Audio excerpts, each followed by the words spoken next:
¿Qué tal? ¿Cómo están todos? Buenas noches.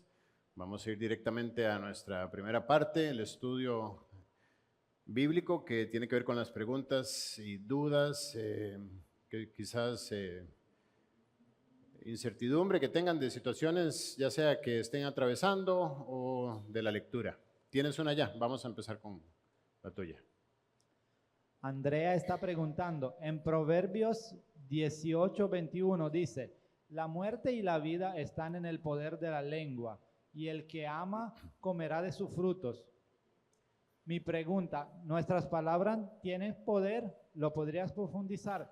No, nuestras palabras no tienen poder. Eso es una doctrina que se ha insertado en la sociedad recurrentemente a través de los años, donde a través, dice, para entender en qué me baso yo para hacer esta afirmación, dice 1 Timoteo capítulo 5, en el versículo,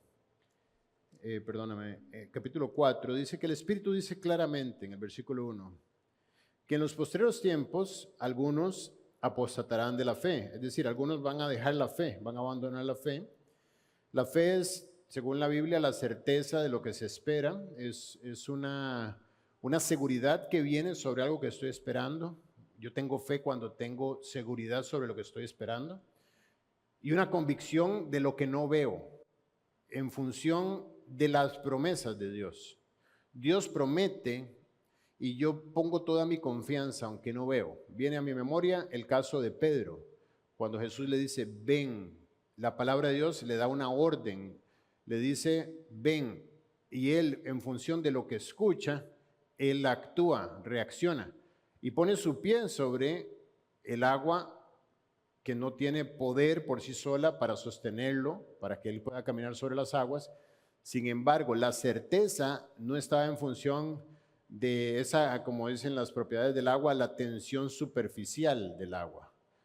Su certeza no estaba en la profundidad del agua o que él tuviera, qué sé yo, zapatos que flotaran. Su certeza estaba sobre la palabra de Dios. Eso es fe.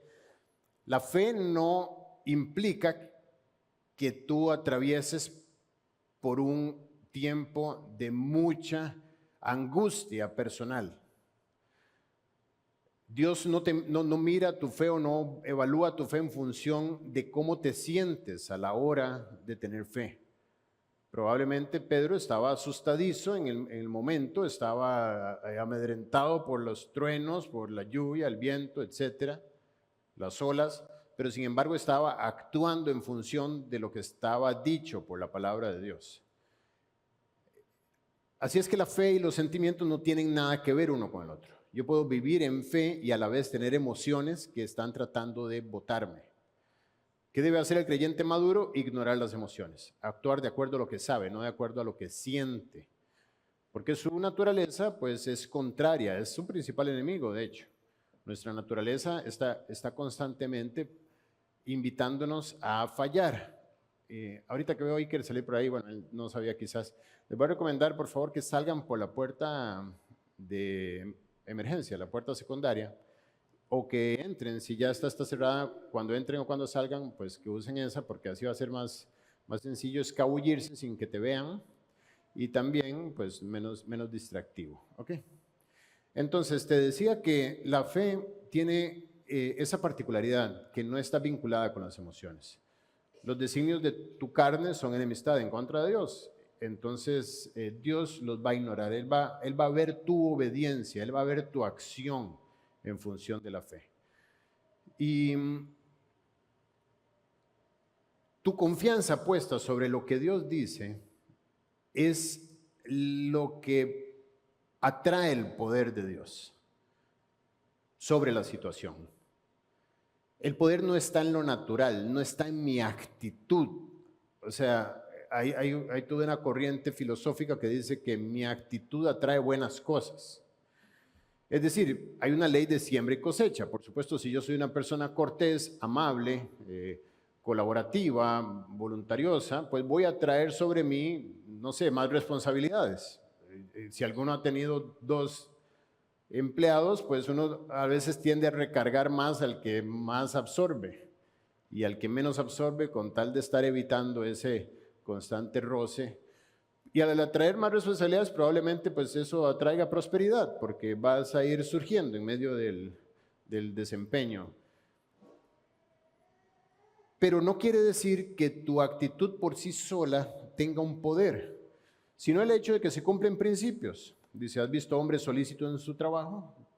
Delante de los reyes estará, no estará delante de los de baja condición. Y como te decía, no es rey, Dios no puede ser burlado, porque todo lo que el hombre sembrar, eso también segará. Hay leyes detrás de eso, que Dios honra.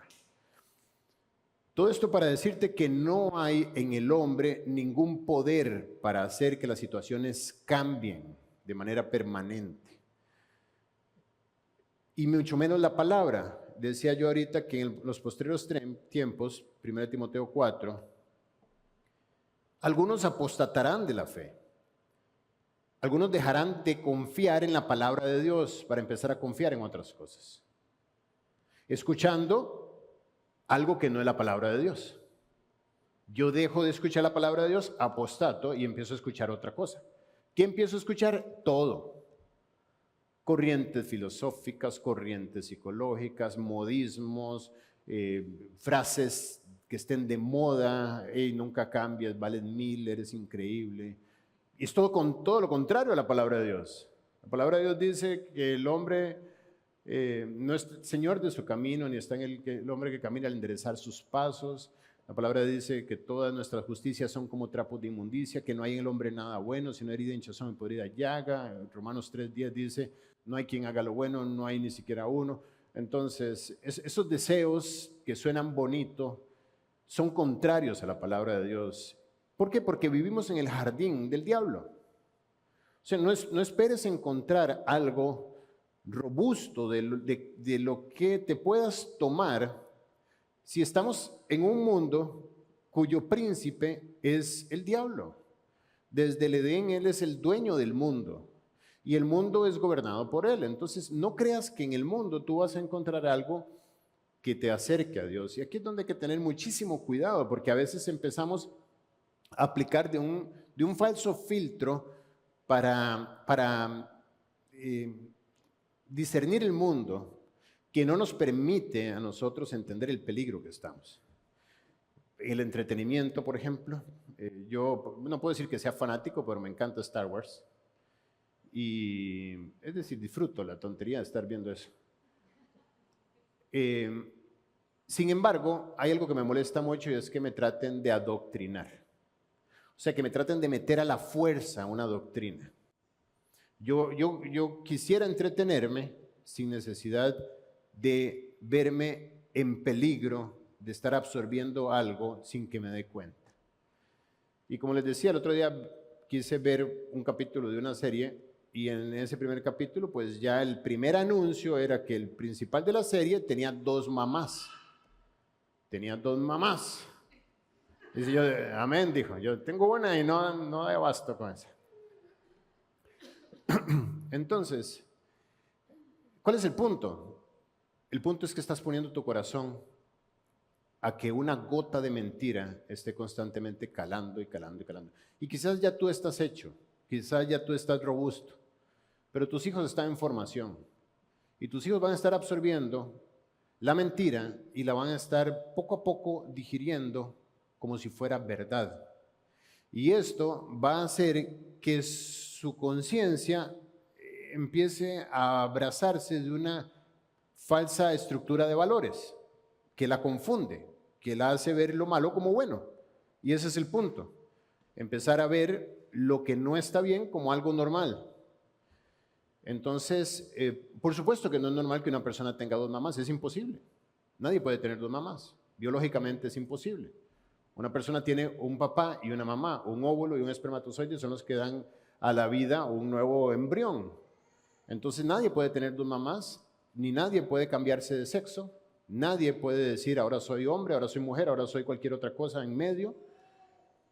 Por más que sea culturalmente aceptado o por más que sea de moda o que sea visto como algo que tiene tendencia. La palabra de Dios enseña lo contrario, no es correcto, es en contra de la palabra de Dios. Entonces, yo poco a poco puedo empezar a dejar la fe por estar adoptando, conformándome al mundo. Por eso un principio básico para poder caminar hacia la voluntad de Dios, ¿cuál es?